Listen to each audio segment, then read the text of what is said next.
Jansangram news, बातमीची सत्यता हीच आमची ओळख। मोठ्या आकारांची होणारी झाडे अवघ्या 8 ते 10 फूट अंतरावर। आष्टी शासकीय विश्रामगृह परिसरातील वृक्ष लागवडीवर चौकशीची मागणी।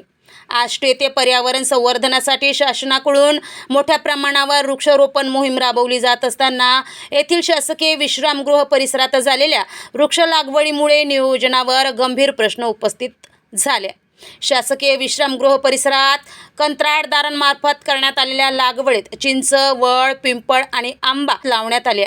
त्यामुळे काही वर्षात ही झाडे एकमेकांच्या वाढीस अडथळा ठरण्याची शक्यता व्यक्त केली जात आहे। याशिवाय भविष्यात या परिसरात शासकीय इमारत किंवा अन्य विकास कामे झाल्यास ही झाडे अडथळा ठरून त्याची तोड करावी लागू शकते। त्यामुळे वृक्षारोपणाचा मूळ उद्देश फोल ठरणार असल्याचा आरोप नागरिकांनी केलेला आहे। या प्रकरणी शाखा अभियंता नासरे यांनी हे काम कंत्राटदारांमार्फत करण्यात आल्याचे सांगितल्याची माहिती आहे।